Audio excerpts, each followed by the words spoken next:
welcome or welcome back to our channel if you have never been here before. मेरा नाम किरण है और शुरू करते हैं हम इस वीडियो में हम IMET का एक्सपेक्टेड सिलेबस सीखेंगे फॉर 2026। ठीक है, एक दो टॉपिक इधर उधर हो सकते हैं लेकिन आप कह सकते हो मोस्ट एक्सपेक्टेड मोस्ट प्रोबेबली यही सिलेबस आपको देखने को मिलेगा अगले साल IMET में।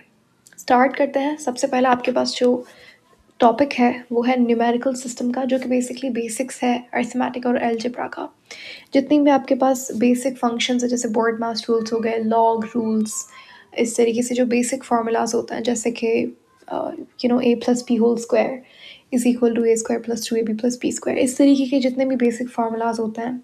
फिर पावर, रेडिकल, ये वाले जितने भी सवाल हैं, square, quadratic equations, cubic equations को सॉल्व करना, तो ये सारा आपके पास बेसिक अलजेब्रा का पार्ट हो जाता है। उसके बाद न्यूमेरिकल सिस्टम में आपको even, odd, rational, irrational, prime, ये सारे बेसिक टर्म्स का भी पता होना चाहिए। ठीक है, तो ये हो गया हमारा चैप्टर 1 और डिटेल में हम इसको देखेंगे। ज़ाहिर है अब आपके पास इसमें और भी फर्दर बहुत सारी सब टॉपिक्स भी होंगे इसमें। एक और चीज़, मैथ्स के लिए पर्टिकुलरली IMET मैथ्स के लिए आपको कौन सी बुक्स प्रेफर करनी चाहिए, दैट वुड बी पियर्सन की मैथ्स। ठीक है, आई गेस 11th और 10th एडिशन। ठीक है, अगर आप देख लेना इसका ग्लोबल एडिशन होता है या नहीं, बट या Pearson is a good book for IMET maths. इसके अलावा आप केम्ब्रिज की जो मैथ्स बेसिक मैथ्स होती है वो भी फॉलो कर सकते हो।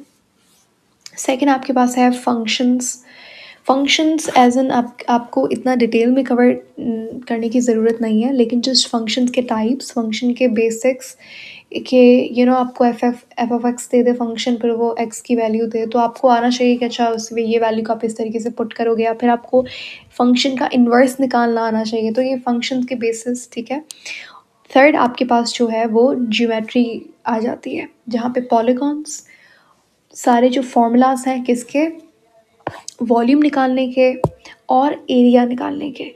ठीक है, ये आपको आने चाहिए। जैसे बेसिक जो शेप्स होती हैं, ट्राइंगल, पिरामिड, सिलेंडर, कोन। ठीक है, तो पॉलीगॉन्स के बारे में इंफॉर्मेशन होनी चाहिए। फिर इंटीरियर एंगल, एक्सटीरियर एंगल, उनका सम, ये सारी चीज़ें। अच्छा, उसके बाद ये इम्पॉर्टेंट टॉपिक है Cartesian plane, circles.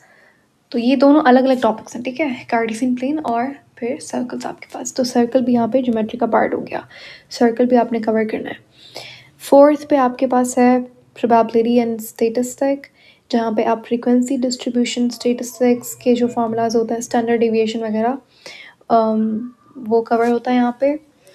And difference between frequency and probability, ये एक इम्पॉर्टेंट टॉपिक है। ठीक है, IMET के लिए। उसके बाद है आपके पास इक्वेशन एंड इन इक्वालिटी, जहाँ पे आप सब्स्टिट्यूशन, एलिमिनेशन और क्वाड्रेटिक इक्वेशन के बारे में पढ़ते हो। ये तो मतलब आई गेस सब्स्टिट्यूशन, एलिमिनेशन आप 9th 10th में भी पढ़ते हो, तो इतना मुश्किल नहीं होता। मज़े का टॉपिक है, अच्छा टॉपिक है। सब्स्टिट्यूशन, एलिमिनेशन आसान सा टॉपिक है। फिर उसके बाद है आपके पास परसेंटेज, रेशो, सिंपल। फिर आता है एवरेज, मीन, मीडियन, मोड वगैरह, रेंज, रूट, क्यूब निकालना। ठीक है, सिंपल इंटरेस्ट, सिंपल इंटरेस्ट। ठीक है, कंपाउंड इंटरेस्ट उतना डिटेल में नहीं है IMET का सिलेबस। अब ये सोच के मैथ्स आपको स्टार्ट करनी चाहिए that the more you practise the better you are going to be at it.